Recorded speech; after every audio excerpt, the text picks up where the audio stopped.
sake of what they follow me. I wish I could take it easy, but the fame was. That's my mama, and my husband, sister, Santa box. I'm a golden stone.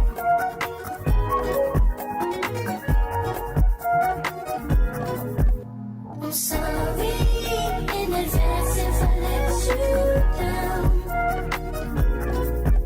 I'm sorry in advance if I let you down. I'm sorry in advance if I let you down. I'm sorry in advance if I let you down.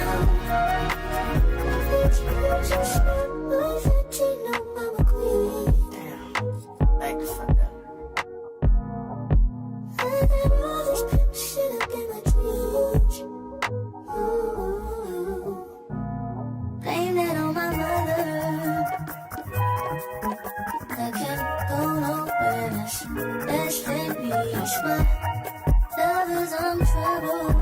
First I'm exciting, then I'm gaslighting. Make up your mind.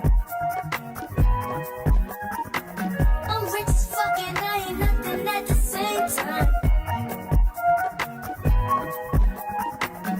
People hate me and they love me at the same time.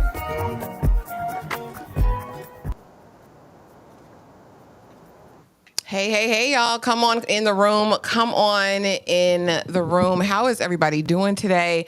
Drop a comment. Let us know how you're doing on this fine Thursday, this Friday's Eve, honey. I've just came back to work this week, and I'm so glad it's almost over.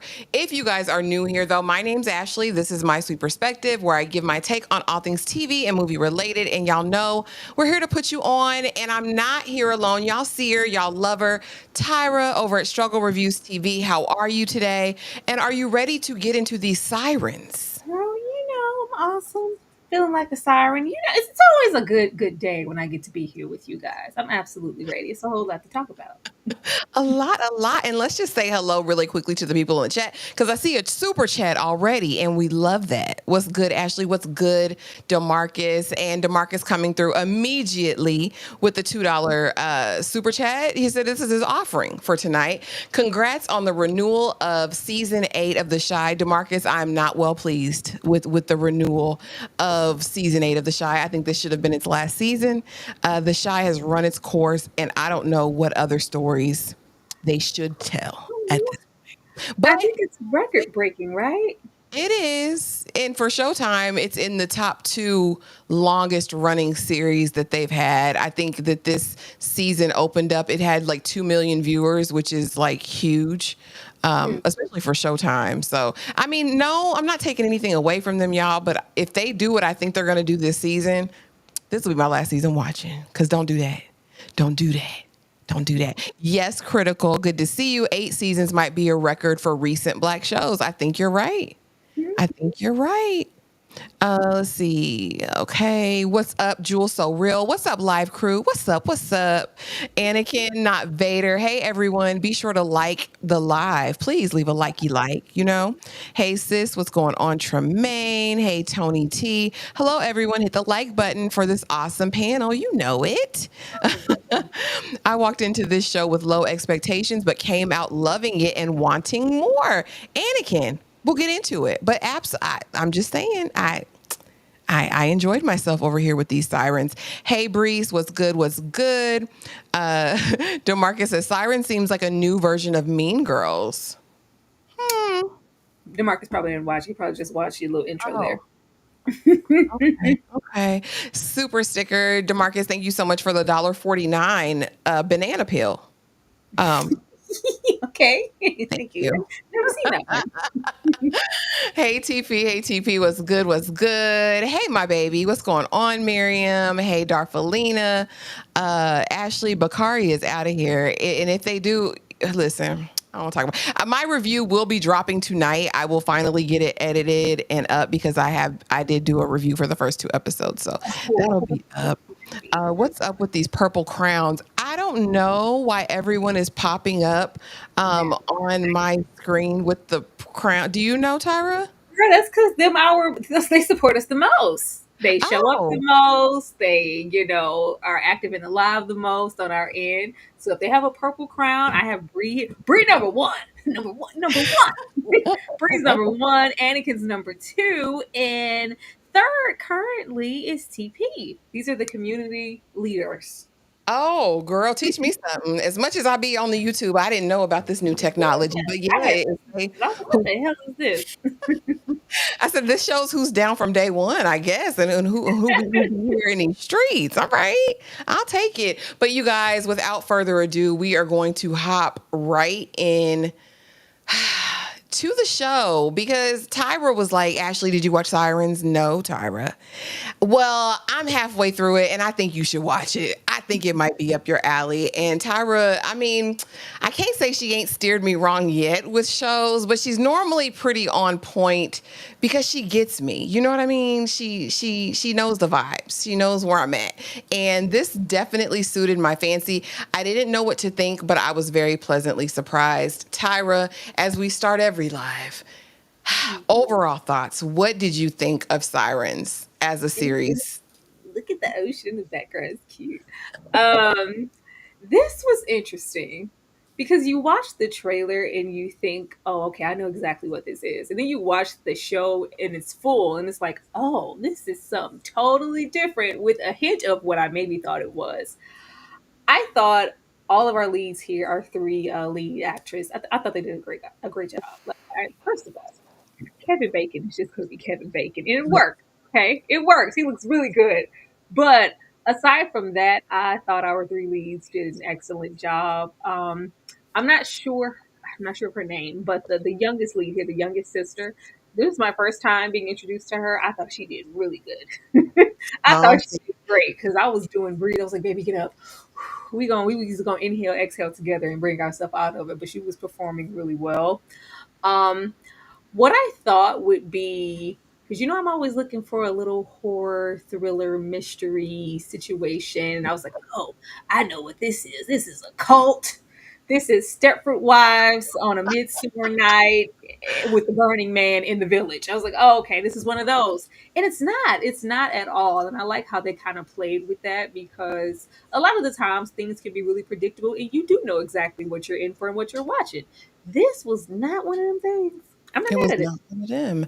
Me either, because again, we think about the lore, and of course, we'll get into that. We'll approach this live a little bit differently, because their intentionality was to liken these different our main leads or our three leads to sirens with our like a mythological creature that manipulate, deceive, and unalive men, right? And so I didn't know. I thought we were definitely going to go supernatural. I definitely thought there was going to be a common thread, and there was, just not in the way I think people expected, and I liked that. I thought the story was compelling. I was sat. Tyra, if you came over into the House of the Dragon streets, you would know young Allie Milcock because that is our young Rhaenyra, okay? So you would have known about her. You would have seen about her. Everything comes back to Game of Thrones, Tyra. I have to get you over there. But no, I was really, really, I was well pleased with just the storytelling. Again, we have been inundated with so many really indulgent stories lately in shows and movies that it was nice to kind of get like a straight narrative for once, like with stuff that meant something. You know what I mean? So I was absolutely here for it. Everyone's saying it was a decent show. Hope you guys checked it out. But again, if you didn't, stick around. We're going to get into the thick of all of it. So easing on down the road, I want to know from you, Tyra. How would you rate it? Out of 5 stars, how many stars does this get? 5 being the best and 1 being the absolute worst thing you've ever seen. Damn. I definitely give it 3. There are, a few shortcomings here. I can't say it's bad if a show leaves you wanting more, but sometimes it's like limited series, but five episodes, like not even that solid, even 6, 5 episodes. Like there were situations here to where I can't really rev it up and make it a 5 because I think it was missing a little subtext in where we were. I was like, we could have pushed this a little further. Would I have liked to see some mythical stuff happen and them happen to turn into mermaids towards the end? I mean, I wouldn't have been mad if they would have all dove into that ocean and turned into the most like creature s sirens of it, like just horrific. Like, oh my god, that was in there the whole time. Like, I would have maybe stood up for that. But that's just the horror in me. But I'm definitely going to give it a 3. Okay. And I would say, and I'm going to be nicer than you, Tyra, because Tyra's like, yeah, it was average, middle of the road. But you're. But you're right. I really feel like if I would have even got like one of them catching their glance in a mirror and they were like the other creature, or we saw like a reflection in the water of, them being something else, or when they looked in the mirror, or even when they saw themselves, because all of them, kind of the core thing that united all of them, I feel like was their trauma and their feelings of like rejection, abandonment, being, the old thing. One is vying for her youth. One really is kind of sick of her station because she is bound by duty. And then you have one who just really wanted to escape. And I really want your life. So I really would have liked that. I also probably would have liked the ending was really, really rushed for me because it was like, oh, that was you the whole time? Like, girl, like you really? Like Automatic. we shared one kiss while we were fishing, like, and then it's like, oh, I'm your new wife. Like, he says he thinks he's in love with me. Really, mama? So for that reason, I am going to give this a 3.8 out of 5. Oh my gosh. It's a 3. You couldn't give it that solid 4. It's a 3. Put points on it. You guys drop it in the comments and let us know how you would rate it if you watched this. Out of 5 stars, how many stars would you give it? I'm curious and I want to know. And because we rated it, I had to go over there to Rotten Tomatoes. Shout out to Nikki, honey, because she gave me this idea, but she be having you guess, who said what about what. We're not doing all that, but I did want to see what the people were saying. And, the tomato meter is the official critics, right? These are real critics, certified, whatever. And 75% of them rated this fresh. And then as far as the popcorn meter, that's for like lay audience members, rated at 65% on the popcorn meter. And we have mixed reviews. This is far from the traditional form of a thriller or family drama. Series traces female relationships, with an act of magic. I liked it. Some people were like, this was not it. I wanted, it was predictable. We've seen this before. Some of the audience was like, yeah, the man always wins in the end. Turned on each other, and it was, blah, blah, blah. The draw here is godly luminosity, if at all, commitment to the performances. And that was kind of like the thread I saw throughout all of the reviews, is that this was very well acted, and there was chemistry amongst the cast, which can be rare. Somebody said it in the chat, even the daggum staff of the house were funny. Like in their moments, they got to shine. Loved it. So that's what they said, but they're harder than me. I was like, what did y'all want? They wanted horror like Tyra did. They wanted to be in them Well, horror as streets. we go on, I'll say why. Because my thumbnail says bait and switch. I feel like this was a bait and switch situation. Like, oh, this is what we're getting. I thought we was getting something else from that trailer. She said, I don't like that. Don't do me like that.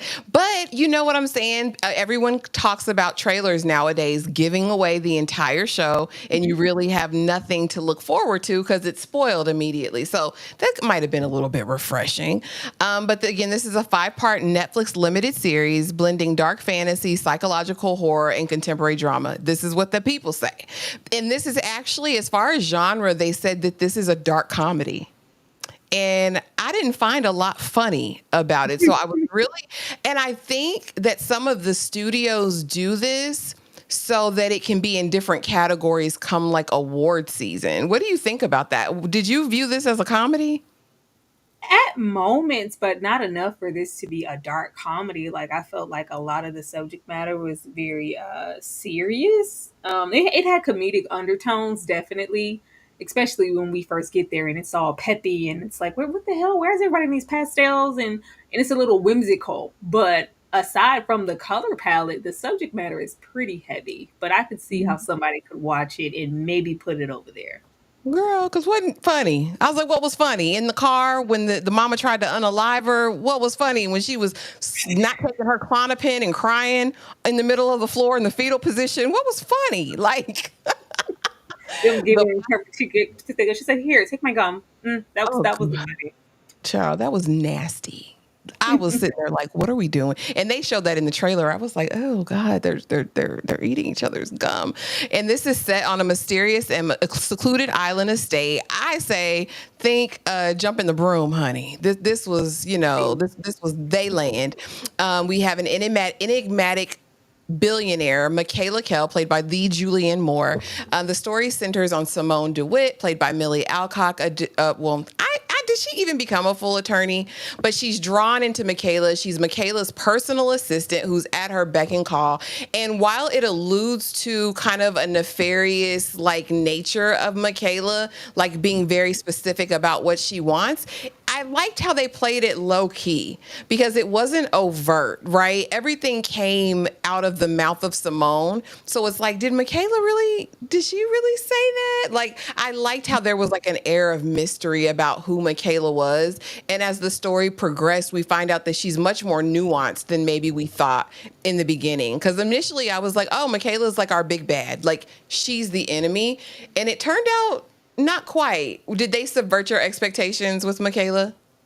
First of all, it was very funny to be running up and down this aisle and calling this white lady Kiki. I thought that was so funny. I ain't seen no white teen woman named Kiki. She's like Kiki, like because I got play cousins like hey Kiki. I was like Kiki, but yes, I like that because I think you're waiting for the moment that is confirmed. Like we knew it, you're evil, and even the moments that we did get, they were really surreal, and those were the more so fantastical situations. And it's like, what is it? Was it a dream? Is she actually doing this? Is she putting something in the food? I think we went all the way over to White Lotus and them non-perfect strangers, all of these things, because we keep seeing these things. So you're just waiting for her to be maniacal, and it's just like, no, she's just a woman from the most part from what we could see. And I think that was a extremely subverted expectation because we just knew that she was evil, she was plotting, it was MK Ultra mind control. She had a code. Hey, he. Oh, y'all all entrapped. But what is she doing? What does she have on you to keep you guys hearing these pastels? Like, what are all the rules in place as to why you can't smoke, you can't do this? Like, no, she's a little, cynical and anal about things and a little, off her rocker because how can I get my husband back interested in me but evil? I don't think we got confirmation on that. The only thing that they had was, we know you did some with that wife, and that turned out not to be true either. So what exactly did she do? Exactly. Other than kind of age out the system. Like, she kinda just aged out. And so very soon, Simone's estranged sister, Devon, played by Megan Fahey, arrives seeking to reconnect, but really because, girl, you would never send me this edible arrangement and leave me to take care of this daddy by myself. Hidden motives surface and past wounds reopen, pulling both sisters into a spiraling dance of manipulation, obsession, and survival. But was it? We're going to get into each of these ladies a little bit more, but first let's talk the lore of it all.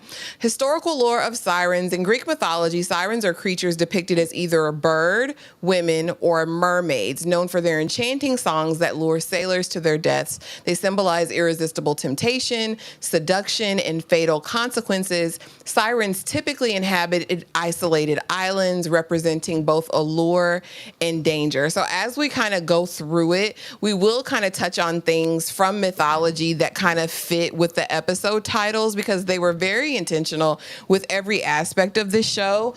The showrunner, I read part of an article where she was like, no, it was my purpose. She was like, what if women were sirens, right? Because we all do possess this gift or this power, I think, as women, to manipulate if need be, or to reach our means, or to be abused, or to be manipulated ourselves.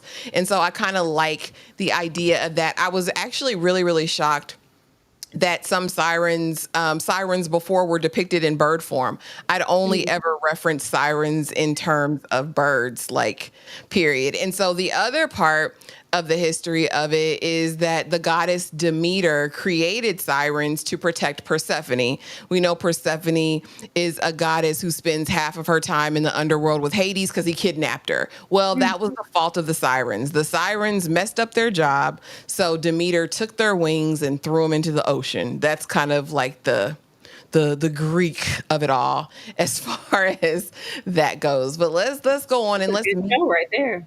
yeah, that would have been great. What's the Listen, show that got canceled? Because we could have did all of that over there. What got canceled with Big chaos, Daddy Jeff? Chaos. chaos. When y'all do that? Stop. It was so good. Why'd you do that? They took chaos away from us, like everything else. Like they took Jeff away, they took chaos away. Like, come on. And so we have Simone here, played by the Millie Alcock, and like I said, go over there in them House of the Dragon streets, and she plays a young Rhaenyra, which you know, okay, girl. But she's over here, and Simone is ambitious. She's hiding and running from her past. She's using her feminine wiles, honey, because in that very first episode, she's busting it down with the elderly man next door who just so happens to be a millionaire, right? She wants to be Michaela. I think that's evident instantly. There's something about Michaela that she strives to be or to attain. And it's not really overt, but you get that in the undertone because she does her best to do so good for her. Like she's definitely seeking validation and approval from Michaela in addition to the funds. This lady has PTSD and trauma, definite mental health issues, honey. She on that Klonopin because her mama tried to unalive her by smoking them out in a car. Lord Jesus. Really no regard for how others view her. She's selfish, very, very, very, very selfish. And I mean, you know, does she have a right to be? Struggles with identity, morality, and temptation. Is there anything you would add to Simone or want to expound on as far as her character is concerned? No, actually, you have everything here. um, Simone was interesting. Simone is the case study here for the film where you think it might be Kiki. I think she is the one that, because you're paying so much attention to Kiki, you're not really looking to see if she does have an ulterior motive because she is so invested in, oh, I want to be just like you. I want, yeah, to be just like you. I also have to, covet what you have. And that includes your husband. Um, I think her unassuming, coy, kind of that a little hint of manipulation to where, oh, it's all innocent and Kiki has all these rules on the island and we're sleeping with this man and it has to be in secret. Like she's pretending she hasn't told these people anything about herself. She's got a nose job. Like I have a new identity. I'm a brand new person until my sister shows up. So the fact that she was willing to kind of hijack this lifestyle and assimilate so quickly, I think it was a little bit more than, oh, but she's so great. Kiki loves me and she's taking me in. And I think, there could have been moments, which is worth rewatching, where she was kind of waiting. And it's like, regardless of why I'm here, I'm just here for opportunity. And if it's not going to be from Kiki, maybe it could be from her husband. And maybe Kiki was just, she could have been in the waiting. Like, I really want this. I don't want, a leg up in my career for you to give me autonomy at the New York office or whatever. I want this man. I want this house. I want this mansion. I want all of this. And then you go to I love Julianne Moore. She's so good. Kiki's so good. Where it just seems like you're assuming because she where she comes from, and I'm extending my love and my privilege and whatever to her because I'm not only am I doing a good deed, but I may happen to like her. You can tell that she takes pride, especially with the other women that she's helped. We go, I hope you got some for them three women, because I was like, what is this if not some type of mythology? Where they come from? Kind of like a mold. And it's like, well, look at my work. I'm not going to say put you up by your bootstraps, but it gives it a little bit of, look at what I've accomplished. Like, I too can do this for you. Like, I'm so great. A lot of her Conquest to me is because she hasn't been able to bear any children. So she'll take these women or these birds, and these are kind of her makeshift babies because I've poured into this, and look what we got. We got this beautiful, when you got here, you little pimple face, whatever, and now you're Look almost a at you full now. fledged woman. And unbeknownst to her, like, you're low key training your replacement. You've trained her to do everything on the island. She idolizes you, and I don't know. It's almost, how you got him is how you lose him. We don't really dive completely into how she got the husband, Mr. Kevin Bacon, but you could tell that there was something, going on. And I just like that she didn't really see her coming because she was kind of swept up in herself. And then by the time that she did, it was already too late. The claws were already in there, girl. Baby, it was too late. She had put all her trust in Simone, which I mean, which I think is easy to do, especially we think about the time now, the culture of those with money. I have a first assistant, a second assistant, and they run my life. They do everything for me. As far as Michaela, of course, she's a billionaire. She's charismatic yet controlling, embodies seductive allure and hidden manipulation. I don't know if her manipulation was so hidden. Maybe in that way that she coddled Simone, or it was almost like she treated Simone like a puppy. Yeah. Good girl. Did you do that? Did you make sure you did that? Oh, good girl. Here's a treat for you doing that, but still very much in control. No sex on the island. No, you're not supposed to be dating. You're working, and all of those things. She symbolizes the siren figure who captivates and endangers others. But ultimately, she didn't turn out to be as bad as she appears, but she definitely had a desire for youth that was clearly fleeting. When we see her take that selfie for Mr. Kevin Bacon, and then she kind of lingers in the mirror, with my face, oh my goodness, look at me. I haven't, been this, And so I liked how we're kind of confronted with her flaws, because one could assume that she had of this, all of this bravado and confidence, and oh no, I'm that girl. As far as the three women, I don't have a specific slide for them, but from what I could see, as far as kind of digging into the lore of it all, the sirens and the fates, or the furies, they were always come in threes. And I would relate it to them. But what's interesting is that the fates or the furies were actually in competition with sirens. They would have singing contests to see who was better. Exactly. In another kind of story, I believe the sirens lose the singing contest, and that's another way they get sent to the ocean, because the fates, I will say with Miss Kiki here, I really like the undertones when we get into her relationship with Kevin, because baby, who could, yeah, it's you haven't wanted me to have a relationship, because that's the basis of the tension within them. It's like, it's not your age, I'm not cheating, I'm off trying to see, my kids and my grandson. You kept me away for you. Nobody can keep you away from your own children, sir.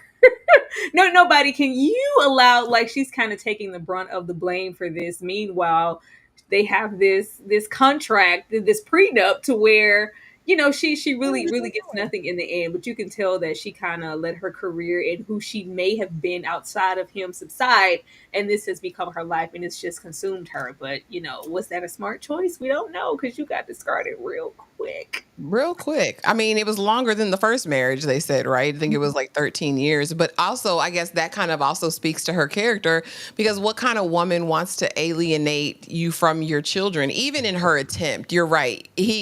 Sir, you're the billionaire. You ain't have no problem putting her out to pasture. You have no problem putting that first wife out to pasture. So if you wanted to, you would have. We can't blame that squarely on her. But again, I get the dynamic. He left their mom for her. Easing on down this road, honey, to Devon, who I like Devon. Devon was probably my favorite. Which is, she's giving head to people on the boat, honey. She had smashed 3 men in 2 days. By the time she got settled on the island, honey, she had taken them down. We find out later that she was battling alcoholism, and she kind of replaced alcohol with the dizzle. You know what I mean? With dingling, any kind that she could get, whether it was the gardener, whether it was the captain of the boat, whether it's random in-house dingling, married dingling, any dingling will do. And the way that these men followed after her like a puppy dog. But Simone's protective older sister, she is determined, loyal to a fault, and definitely grounded, but she's also damaged and broken. Toxic trait, random head on boats, addictive personality, and bound by duty and obligation. I really enjoyed Devon's character because I feel like she's complex, right? So while she has this behavior where it's like very risky, this is the one thing I can control. And she says a line in this show that literally brought tears to my eyes, because I feel like it's so many women's story when, the married man is chasing her on the beach and the gardener and the other guy is following. And she was like, I don't give a damn if you walk into this ocean. She's like, you're what I do when I want to hate myself. Like, I was like, well, damn, like, is that what we do? Like, because it's like, I already feel like I'm X, Y, or Z. Let me do this thing that will remove all doubt. Like, I know you're married. I know this is terrible. You represent that for me. Like, when I want to hate myself, you're what I do. I could give a damn. I'm worse with you. You're awful. I was like, damn, is he going to walk into the ocean? Like, is he really going to walk into the ocean? But then on the other side of that, you have her taking care of this father with early onset dementia, Alzheimer's, whatever it is, and really kind of forsaken her dreams. She came home to take care of her little sister, albeit it was a little late. Some damage was done. She still relinquished her college career. She came back to take care of her sister, and now taking care of his dad. And who knows how long he will live. But she's here on the island to get Simone because I need help with dad. Tyra, what do you think about Devon? Oh, miss, I got to put something in my mouth. This is a long trip. It's a long boat ride. Just like, ma'am. My mouth for Um, She's I I enjoyed Devon. Devon, before we got to that last episode, was the one here where I felt like we were really leaning into the siren tropes of it and this lure, and it's just like, let her breathe. If she blinks at a man wrong, he's coming. Like, it's she has that draw. Um, I like how complex she is as a character and how damaged and broken she is, because even though we're showing up, the edible arrangement from hell, a lot of it is out of, I do need help and it's hard on me just physically and financially, but it's also resentment. Why do you get to be here and live your best life and change who you are and become a new person and expand? Meanwhile, I'm stuck taking care of our father, and I sacrificed this and I gave up. It's your turn to give up something. When is my life going to start? And it says a whole lot. She was very complex, because sometimes I was like, oh my god, girl, when she licked that man's neck, I said, girl, what's his name, Javier, Jose. girl, get off that man's neck. He said, girl, I am married. She's like, oh, sorry. But you get to really just see how grand her sexual appetite is, and how she's connect that to how damaged she is. And if it's not a drink, it has to be something. I was like, well, baby, that means you're not okay. That means that you're not okay. But yeah, as far as the man, even when we're getting into the marriage situation and the worker from school and all of that, and then we get there, just the control that she had and how she manipulated everything to kind of work in her favor, all while having absolutely nothing, no prospects, like, just, girl, have you showered today? She looked so dusty. She did. But yet and still they were trying to lay things at her feet. So I was like, baby, if she ain't a siren, I don't know who is. But I really like that regardless of what was happening, she did make it a point to go, I'm not here for the money. Even if it's with a different intent, I'm here for my sister. I want to know what's going on. I'm still her big sister. I still need to protect her. And even if you're sharing gum, you'll never know her as much as I do. That part.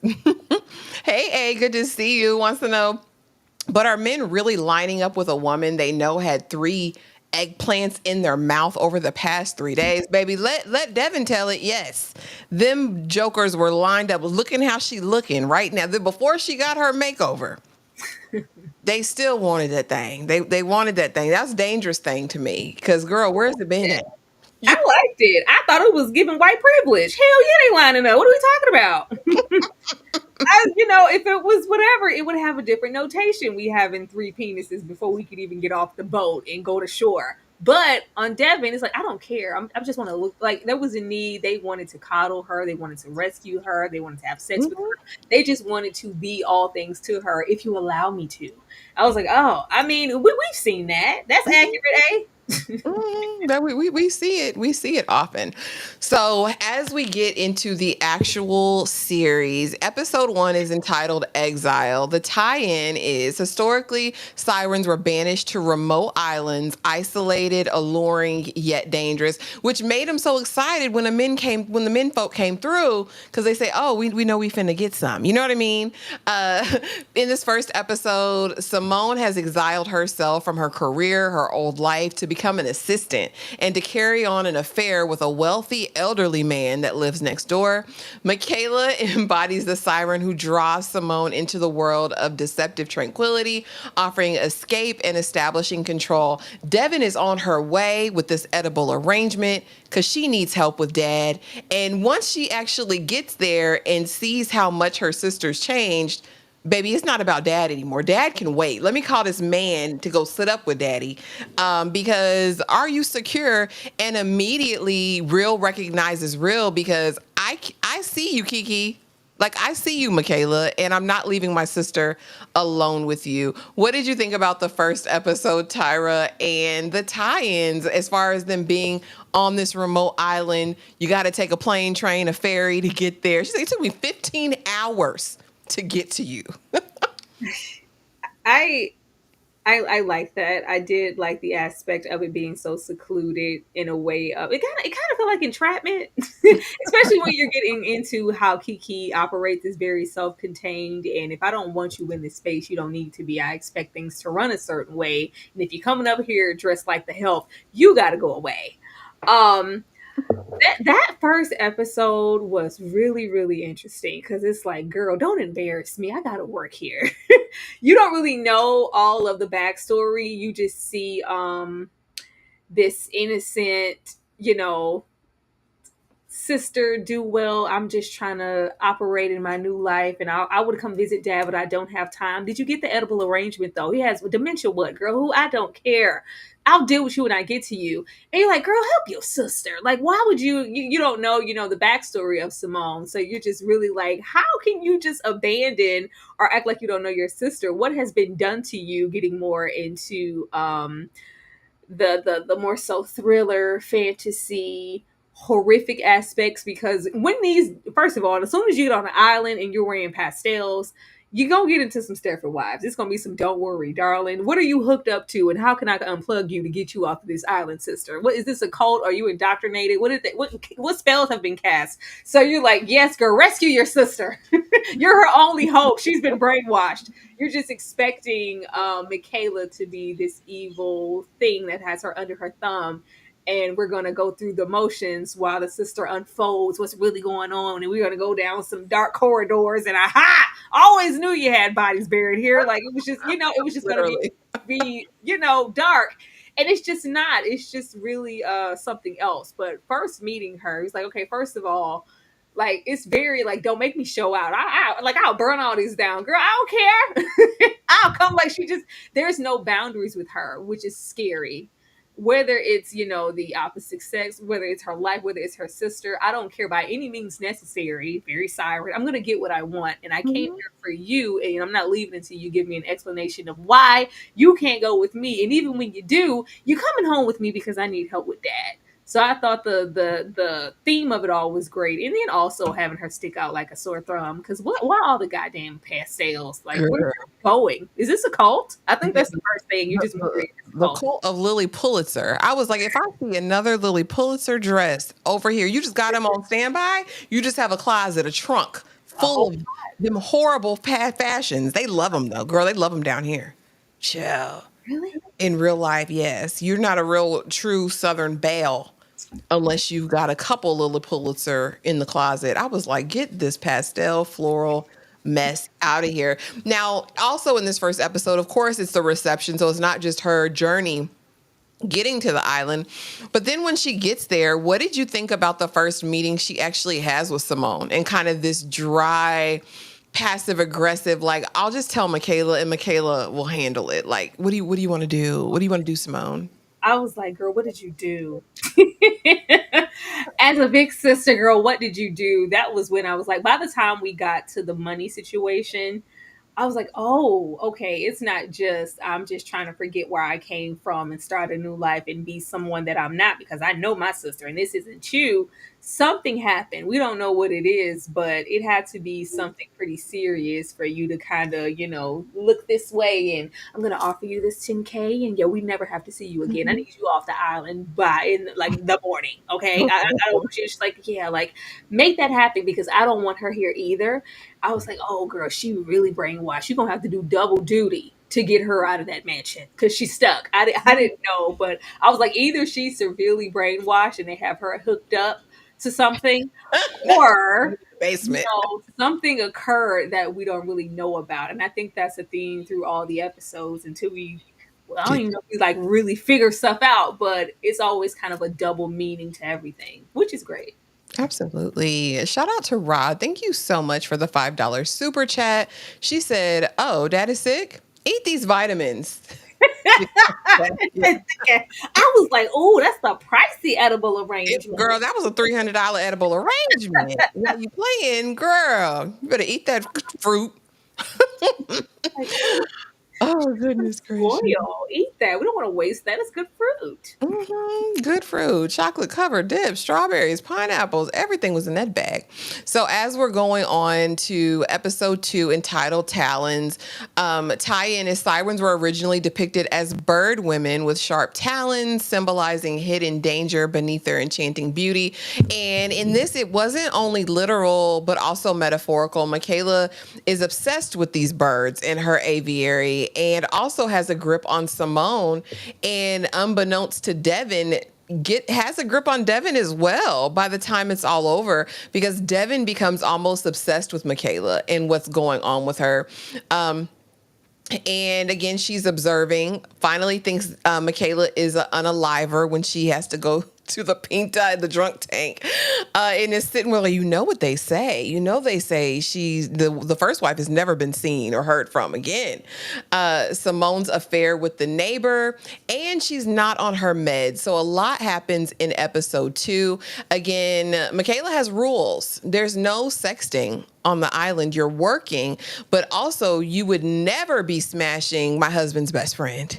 He is 30 years your senior, and it's just not it. So although we have, what seems to be a very dedicated Simone in the beginning, your slip is showing, baby. You've been working undercover, unbeknownst to Michaela, to kind of arrive. Now, while he's not the ultimate prize, the neighbor just might do, Tyra. What do you think of this dynamic in episode 2 and the talons of it all?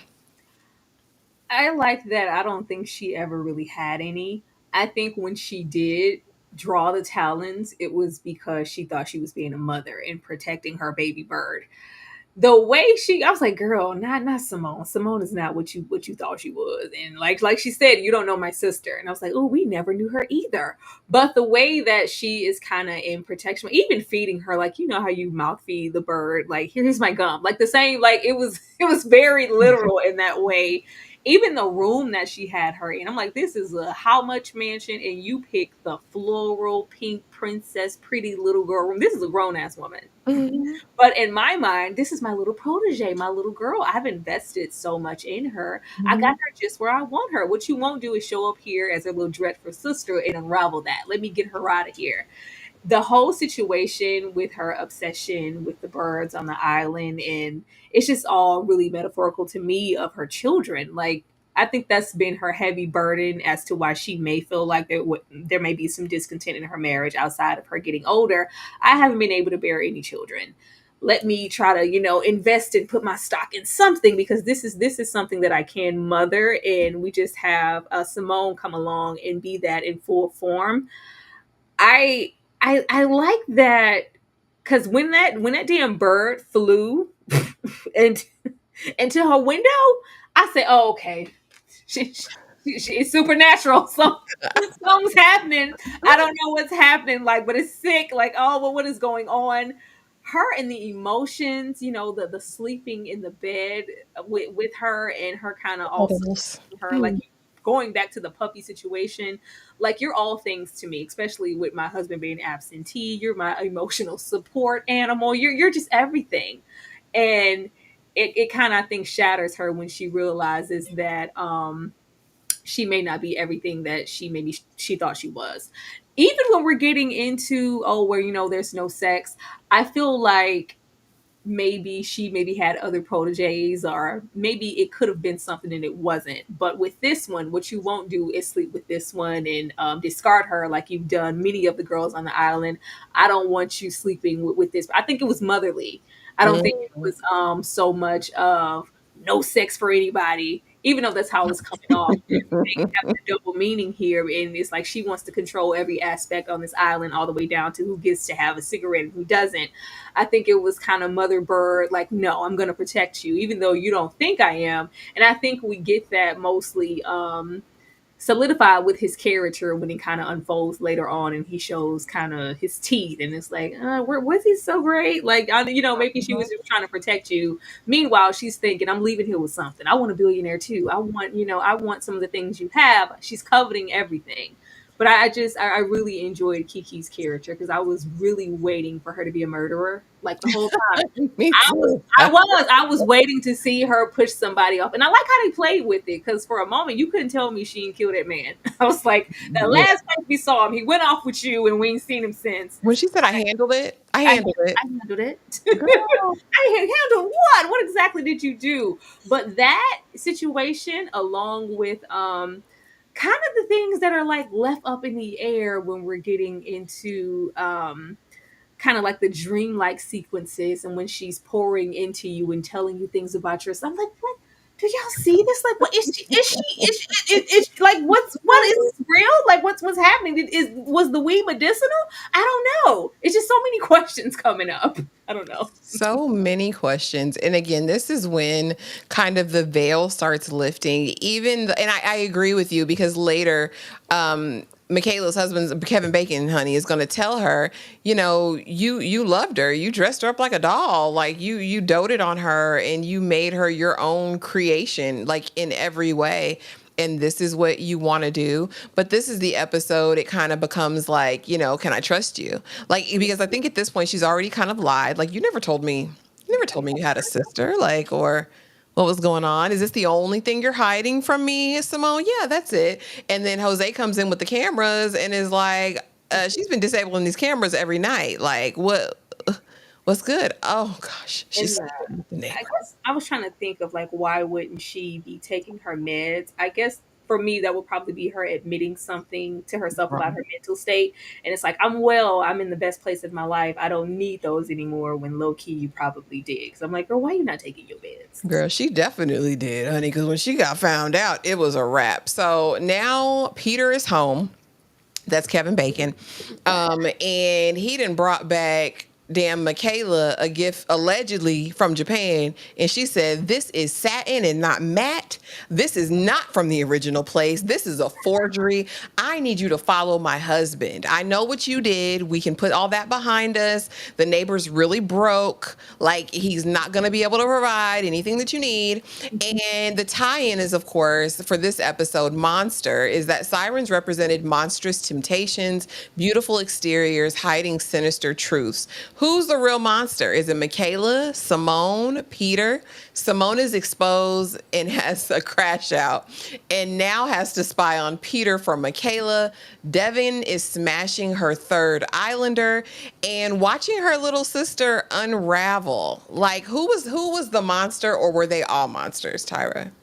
everybody here is a monster. Everybody's kind of here for what they could get for themselves, even though there may be like pure and good intentions behind it. Because dad has dementia, he misses and mentions you all the time. Like, why can't you just come? How could you just? Meanwhile, when we find out what dad did in their like traumatic family history, it's like, can we really blame her for not wanting to go back? Like, are you serious? I wouldn't want to go back to that either. That's traumatizing. That's sick. And then we got old Kevin here. Kevin, I just He's so fine, girl. He getting older and fine. that's foot loose here. That's foot loose. Kevin's always fun. Like you can never really tell, but prior even to the situation with Simone, it's like he's absentee and he there's a one business trip after the other. And if I send you these titties, I expect a response back immediately, okay? And you didn't say anything. So you can see that he's unhappy within his marriage. So just how long were you maybe looking like, Simone looks good today? Was that always a situation, or did because we don't just pop off and kiss somebody outside, okay? We don't just do that. Nothing warranted that in this whole situation. It's just like, could it have been anybody, or was Simone, special? Was she just there? We don't really know, but we know that he isn't happy within his marriage, and it says a lot about his character that he could so easily just kiss her and just go, "Oh, I'm sorry, I didn't mean to do that," and just kind of brush it off. Um, I liked I like what it said about Kevin and like who's the real monster, because it could easily be him. You could easily say that he was just waiting for an opportunity and manipulating it Lying and in just wait. waiting, because eventually, yeah, you need to be replaced. I'm not liking none of this, and I want a closer relationship with my kids, and you've never been there for that. I'm really waiting for a moment. And then you have Simone here. There could have been a moment of, me spying and me seeing you here, but I don't want to jeopardize nothing. If I know she cares about anything, it's about this man. Get in this and get in here and do clams. Do what with you? I'm gonna get on this bicycle and Mhm. throw my ass on back to the And island, because I don't want to be caught in a compromising position. But all of the, the hair and the, oh, like, oh, it's so cute, like, oh, it's not so much like flirting, but it's a very fine line. And then it says a whole lot that as soon as it happened, we didn't get on that bike and go, he kissed me. You're a husband? Because I want you to hear it from me first. He kissed me. It was unwarranted. We were saying I was doing what you told me to do. It was just like, no, she didn't say anything. Like, why wouldn't you say anything? And of course, the easy answer, I thought it would hurt you. I wouldn't want, because I love you so much.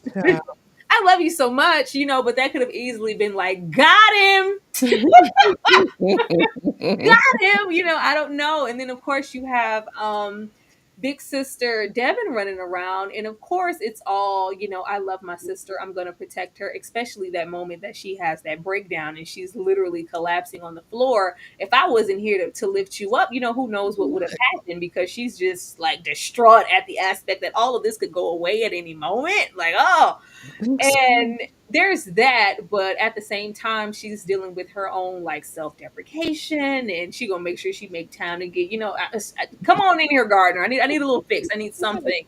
All the while, like, you're trying to get your sister to come back and do what exactly and why? Like, that's something that I haven't dealt with my own trauma in my own time. And because you make it look so appealing, Devin, you're happy, right? I want to come sign up and give me some of that.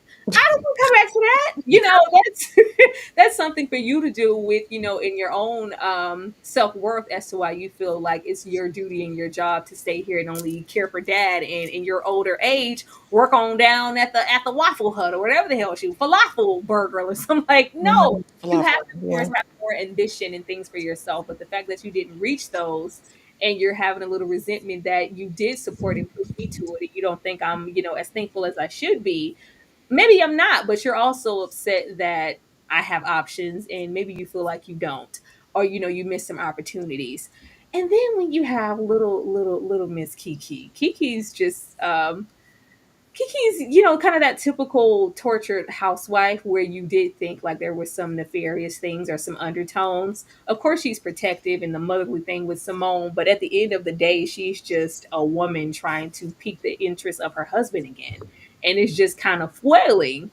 But in the meantime, I'm trying to keep up appearances. We're going to host this ceremony and the parties and the look and all. all just picturesque until it isn't. And I have, I'm lacking in control so much in this way. It's like that's why she's okay. You remember I said I wanted it on the beach? Yeah, put it all the way up there. I know you just laid it out, but pack up all these chairs, everything for this ceremony, and put it Put it down there. there. Like she's kind of throwing her weight around. That's why when Jose was like, "Oh, you can't fire me." What? Where? Fire who? I was here before you, and I'll be here after you. You can't fire me. There was that. So I appreciated that monstrous activity as far as everybody was concerned. Yeah, I mean, it was definitely there. Now, listen, grown up Kevin Bacon, big fine. Like, I listen. Like I remember Ren from Footloose. Ren don't got nothing on an aged up Kevin Bacon. Kevin living his life right. Over there with his beautiful wife that they've been together for 100 years. Like, listen, he doing right in real life. You're not gonna make me think anything different because I said, listen, it couldn't have been me. It couldn't have been me because I'm going over there. But I'm gonna be honest about it. Simone also, I feel like, was waiting for her opportunity because knowing Michaela and how she is. She knows Michaela would never want a time where they were alone, unsupervised. Girl, you get in out of there. You get in there, you get out. Give me these pictures that I need. And I love that there was somebody else looking and lurking around because I believe earlier this episode, or I think maybe in episode 2, we see Devon trying to chat up the photographer. You know she's a killer, right? Like, do you want that story? Do you want to read journal? Like, no, I don't want it. Thank you. I mean, and especially she's able to pull herself together so quickly. Again, this morning she was gone for 24 hours. On the floor, crying, spinning out. Devon is right there. Now she's got to go make amends with Michaela. And again, Michaela's asking, is this the last thing? Is there anything else you're hiding from me? Is there any other truth that's going to come out outside of you screwing Mr. Neighbor, right? Is that it? And there's still this underlying, yeah, no. I'm not telling you. No, that's it, Michaela. I promise you. So it really gives innocent, but she was strategic the whole time. I don't know. I think they're all monsters.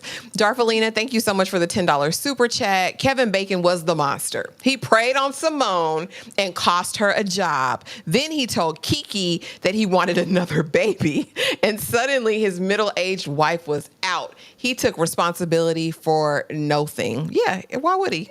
I'm the billionaire. It's my mansion. It's my money. Yeah. Kevin Bacon wasn't playing with her, and I feel like she got comfortable. Michaela got comfortable and got complacent, and I think forgot how she got the spot because it didn't take him long. And Michaela did move a little nasty, but sir, that was still your fault. Because even we get this side of him. I think it starts in this episode because this is when they go clamming or whatever they're doing out there. And no, I want to cook dinner for the staff. Like, no, you guys come in. This is supposed to make him relatable. And no, he really cares for people. He's not uptight and bad like Michaela is. He's X, Y, or Z. Bad. I like his little untouched little sanctuary in the whatever that was that he was going to in the higher ranks or whatever the home. And it's just like, yeah, this is my space. It's all lax, none of that lush. Smoke a little weed, have a cigarette. Like we don't do that here. I'm relatable, ain't I? Like, yeah, we see you, Kevin. Listen, have a little fun. Do a little dirt. Now, I will say what threw me for a loop was I thought he was going to hook up with somebody, but I honestly thought Simone was loyal. I thought he was going to end up hooking up with Devon. I thought Devon was going to get some of that dingling. She had got everybody else's. Why not get the millionaire dingling? Why not? What are we doing? She would never. He would never. I think he likes that. Like, ooh, not only is Simone young, but she's already trained to go. Like, why would I want old Devon over there? Step right in. No, nobody want Devon. Hey Chuck, good to see you. Thank you so much for the $5 super chat. Want y'all to know I'm not actually 3'6". I just support Brother Tort. They got at him on some blood in, blood out ish. Always showing y'all love. We appreciate you stopping by, Chuck. Lord have mercy.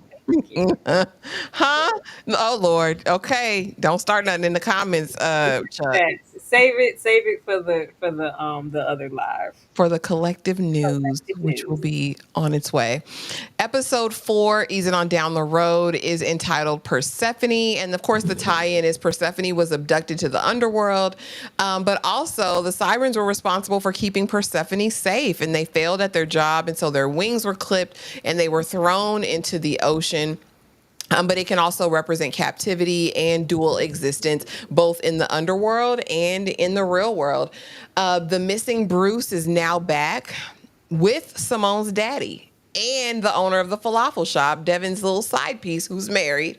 Devon has her married boss and her other boo sniffing after her all episode. Michaela reveals her softer side in dealing with Simone and Devon's dad, which for me really humanized her. Again, up until this point, we see her very insecure. We see her jealous. We see her self-conscious. We see her, I'm the puppet master. I run this. This is my well-oiled machine. And we know she has a background of an attorney, and she forwent all of her career, her hopes of children, to settle down with her husband. And so now we have the dad here, and the dad goes in and out. But this man wants to propose to Simone. You see him down there on one knee, but he's elder and clearly having financial troubles as well. So Simone, at this point now, all of a sudden, you don't want to marry him when that was the goal before. So do you think in this moment, Tyra, that she already knew something was cooking with Peter? Like, do you think she already kind of felt it? Because why say no? Why say no to Bruce? He money right now. I just want to know why he has to be elder and Kevin gets to be Big Five. The fineness makes all the difference. The fineness makes all the difference. Oh, okay. Okay. I just was wondering. I think she knew what it was when she had that vision of her. Because at first we thought like the vision or whatever, the dream sequence of him being pushed and him landing on that log branch situation on the beach was something foreshadowing what Kiki maybe had done. Like, she definitely deaded him. Like, oh, he's gone. But I think that was more so her. Like you were having some intuition about yourself. Like, yeah, he's not it. Because you could tell, like, even the energy kind of changed once she was like, yeah, baby, he ain't got no money. He didn't, burn through all that trust fund. Like, he's not that. And it was just like, oh, but like, what? Like, but he does. And he told me he loved me. Like, this is kind of like, not my meal ticket, but my meal ticket. Like, I've arrived. And it's just like, no, he's not only not that, but, he does this. He finds, young, little, unassuming girls and has his way. And, like, he gets ghost. And then, I think it was because he saw her like with her slip showing. I think it was all cute when it was like, oh, I'm from here and I can come here and be a brand new person, and he's none the wiser. But then when Devon, like, oh, the sister and the trauma of it all, and you from where? You from Buffalo? Like, I thought you said you was like, yeah. It's like, oh, now you want to rescue me? Like I'm some hurt little, like, yeah, I'm not liking that narrative. That's not what I want for myself. I'm trying to be Michaela. I can never be that if I'm looked down upon and you're lifting me up again. I've had enough of that. I'm trying to, evolve and be somebody. I can't be that if you're trying to play, rescue. I think that made him look unattractive. And especially when he rolled up with the daddy. Soon as he rolled up with the dad, it was like, oh, okay, yeah, it's official. Because it wasn't anything that it was nefarious. Like, yeah, remember all that stuff you told me your daddy did? Here he is. Like, yeah, all you said was, you didn't want to talk about it. I didn't know that all of those things took place. You weren't that forthcoming with information. I think if it was prior to all of this, it would have definitely been a yes. But afterwards, it was like, yeah, I'm not trying to be anybody's project. Yeah, you're not looking as appealing to me as you did before, especially since you ain't got no money like that. Not the money I thought you had, but who does? Peter's still, still over there. And, maybe one day, if not Peter, then maybe somebody else. But until then, I want to stay in this bubble and be Simone's protege and hopefully get, what I really want here in the end. And I think it was something bubbling underneath there, though. Once we saw the whole thing with the mother, I think this is when she, either this one or the one prior, she physically expressed exactly what her mother did. And kind of that interesting, complex conversation of Devon when we have that little dream and she's like, do you feel some type of way that your mother didn't, take you with them? And she only chose, like, why do you think she only chose to take baby girl like that? I thought that that was really really interesting. But yeah, I thought the slip was showing, and she just wanted to be looked at a certain way. And even if it was I think it was also something that he wasn't even something that Simone coveted. Like, well, here's the catch. Like, girl, ugh, like that? He's like, you don't want that. And it's like, well, if Simone, though, I showed on, this ain't what I thought it was. Or the way Devin was looking like, who the hell is this and what you got going on? You can't marry him. Like, what is it? What's Devin was proclaimed. But I love this is this is also the episode where we do have a come to Jesus moment with Simone and Devin, and they kind of lay it bare finally, and we really kind of see how ungrateful Simone was for the sacrifice Devin has made, not only to take care of dad, but to take care of you as well. And she's like, well, you did it too late because the damage was done. I was in foster care and, people hurt me. Like I was hurt at home and then people hurt me and now I'm off my meds. Like ultimately, that's what it comes down to. And that type of trauma is insane. So not only are you almost taken out by your mom and you have to watch her unalive herself, right? You're in the car also. Your sister has to come and get you out. But then when you get out, your dad just detaches because he can't live life anymore. He goes into a deep, dark depression. And then after that, he ultimately loses his marbles, literally, right? Or slowly loses. And you have Simone like, I want to go away to school. Like, this is crazy. This is a lot. I'm going to go away, but I can't stay away because I'm really still bound by duty. Like, I need to come see about my sister and let me get her to school. Let me get her to Yale. Like, you know how hard I worked to get you there? And for me, when Simone was like, yeah, and you didn't do enough or whatever she said, I was like, yeah, you're ungrateful. Like, she didn't have to do any of it. It was never Devin's responsibility to come and save you, but it's amazing and incredible that she did. But she ain't had to do that. She ain't have to do that at all. As far as what is his name, Ethan or whatever his name is, the other guy, he's elderly and old, and his money was funny. She said he had tax issues. He had went through that trust fund. All I wanted from you, sir, is the yacht. So I get her saying no. But yeah, the conversation between Devin and Simone was really touching to me because it really showed the depth of a sister relationship and how you can be up one minute and down the next, and how Mm, a lot of things that run deep get glossed over. They're grown now. Simone is yeah. a grown ass woman. Devin, you're a grown ass woman, and you guys have never sat down and had this conversation from childhood because Simone clearly still holds bitterness and resentment that you didn't come home sooner. What'd you think of their conversation? I thought it was good. I thought it was blame to be had on both sides because everybody always wants to be like the victim. What about me? I was hurt. We're not thinking about, the toll that it took on me. And then you have Devin here kind of spewing the same thing. Well, what about me and the things that I have to go through with dad, or, even the after effects of how he was when the situation happened with mom. It's like, yeah, but I was left there to deal with that while you were off at school, maybe living your best life. And by the time you decided to come back, it felt like it was a little too late for me. It's this sense of feeling abandoned. And then you kind of have Devin here. It's kind of like she's trying to rewrite her wrongs. Like, okay, if I abandon you then, I'm not doing it now. I'm here to rescue you. And it's like, no, I don't need that from you anymore. I'm grown.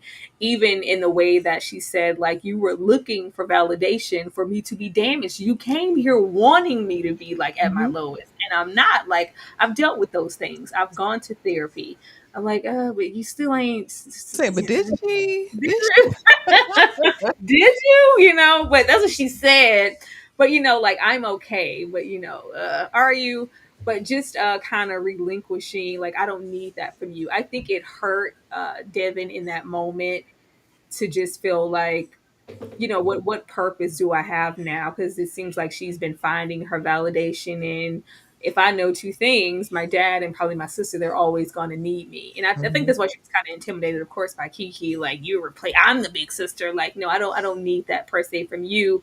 I need you to go off and figure out what you need and what you want for yourself so you can stop projecting onto me, or just trying to project what you lost and what you sacrificed. You want me to say, like, are you happy now, Gina? Damn, thank you. Like, what do you want from me? Of course, she could have been, a whole lot grateful, and we have that full circle to where she goes. I'm sorry, I shouldn't have. I should, be really grateful for what you sacrificed for me. But yeah, Devin also can't keep using that as a crutch to go. This is why I'm not where I want to be in my life, and I'm entrapped here. Like, girl, it's like she wanted, like, okay, it's your turn. You've been living it's your turn. You're older. Come here. It's like, no, I don't want to swap out with you and give that baby. Put that man in a home. Put get him, get him some help, because I don't think it was just oh, I'm here on the island, you got to stay with dad a little bit longer, and I'm gonna tell your wife, and I think she was enjoying her time away and her little break as well. I do So too. And she said, I got 5 on it. Go ahead. Put him in a home. And I mean, at this point, it's seemingly like, okay, like, all right, we're gonna deal with this. But then, of course, after she rejects the proposal, they go out on the Outer Banks that night, and he falls. No, you pushed me. And so instantly, while all this is happening, Michaela gets approached by the photographer, and it's like, I have pictures of something that happened today. You need to see this. Baby, I ain't never seen nobody's stuff packed up so quick. She said, yeah, I want it all in boxed. No, it's not going with her. It's being donated. Yeah, just pack it all up, round it all up. Meanwhile, Simone is at the hospital, right, with Peter, who, because that's his best friend. He's laid up, gets up, you did it. You did this to me. I know you pushed me. So, Tyra, before we get into episode 5 fully, Siren song, did Simone push that man? she pushed that man. She pushed that man. Okay, said check her back for wings. I know it's something on her.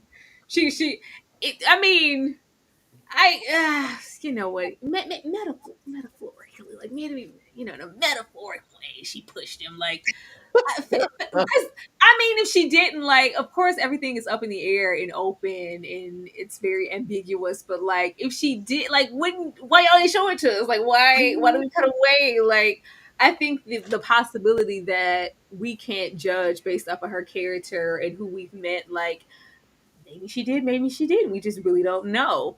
If I had to bet my money, she did. I felt like she had that vision because she had it. It wasn't anybody else. She had it to, and he survived. Everything's broken, but I think she pushed him. Andrew said he was second guessing if Simone really did put. I think he did. I don't think that man was far out of it. I just think Peter was like, "You gonna shut up." Like, you're Yeah. gonna shut up. You're not gonna accuse her. He steps in very conveniently, because I do think, because that was the thing when that happened, and of course Michaela finds out. I said immediately, she's gonna put Simone in jail. Simone ain't gonna have a future.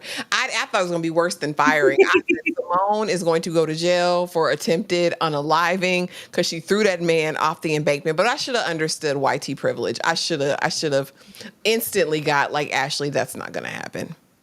I didn't think she liked what he was saying. I think a lot of the things he was saying, even though it was a drunk man, she saw some truth in it, and she didn't like what she heard. Like, he's not seeing the little Miss Pretty in Pink and me and my little lingerie, and we're sneaking off in the innocence. So he's like, oh no, you're just maniacal. Yeah, God, you've been. Hey, girl, he was. Of course, he was a little bitter because that proposal was denied. He was like, oh, I see you. I see exactly. She's like, get this. She's like, stop saying that. Like, don't say those things about me. I'm not that person. I'm the new improved Simone. I don't have that trauma. There's nothing wrong with me. Who do I look like? Devon? Push. Push. She pushed him. I'm like, and he's lived there all of the time. And, he's walking right on the edge. But he's never fallen before. So why now? Simone definitely pushed that man, y'all. But again, episode 5 was entitled Siren Song. And the tie-in is the Siren Song epitomizes irresistible temptation. This temptation you can't control. Baby, if the men hear this song, they're going over the edge. Them sirens got them in the ocean. Do you hear me? But also it represents inevitable destruction or transformation following surrender. Michaela fires Simone and is quickly replaced.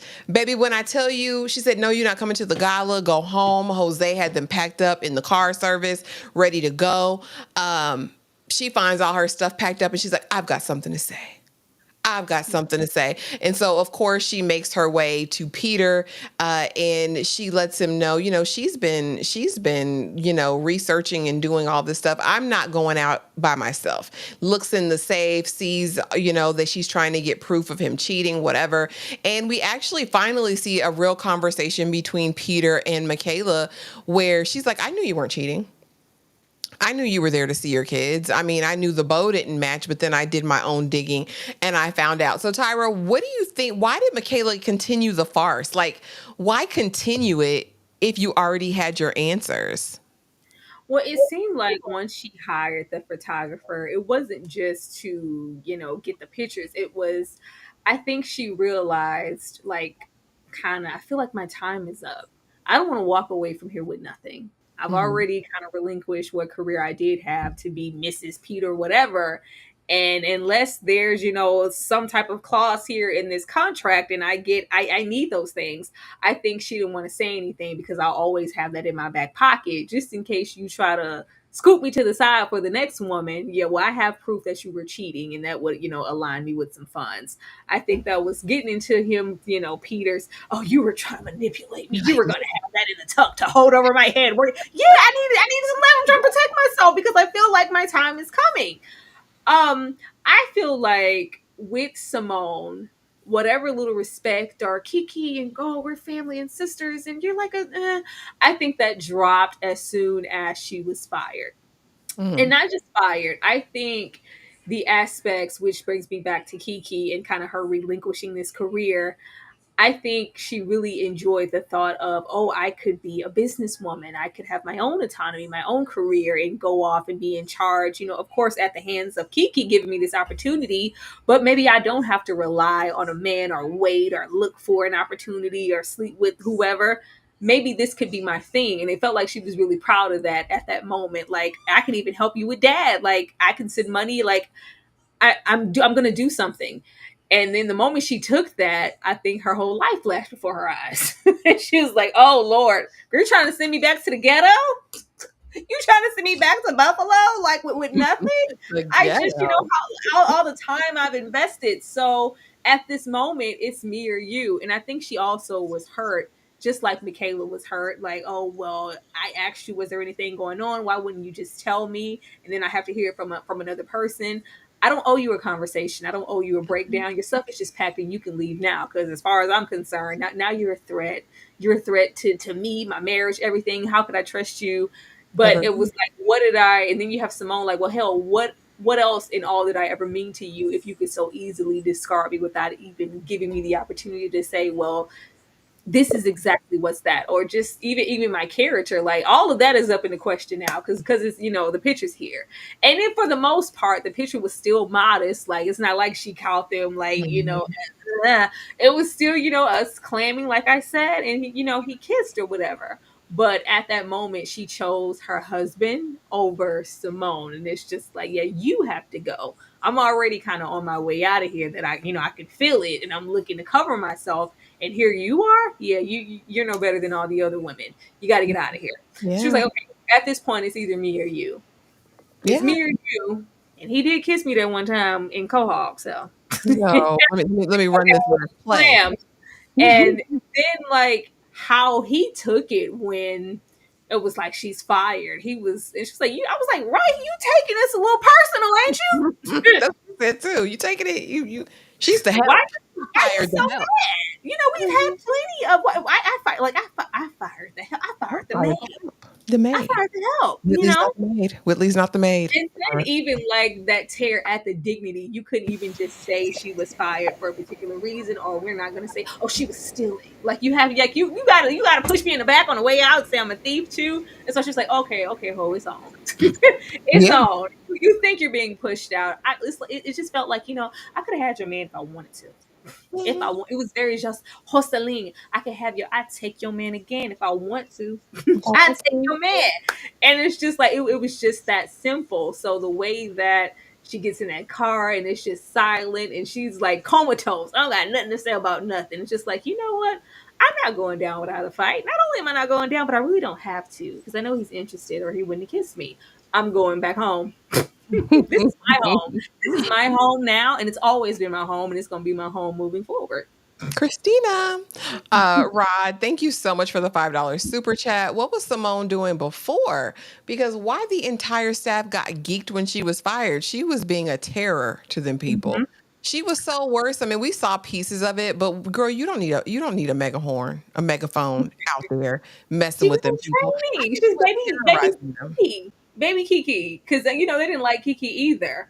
But Mhm. I love how as soon as she aligned herself with Peter and she was Mrs. Somebody, it was like, oh, Simone, you look so beautiful. Like, like now it's time for us to kiss the ring because we have a new boss now. It's all like, if Mhm. you where the money resides, we can't hate you no more. But yeah, they were singing hallelujah praises when she was like, oh yes, get her the hell out of here. She walking around here being baby Kiki. We already got to deal with her. Now we got to deal with two of y'all. You got to go.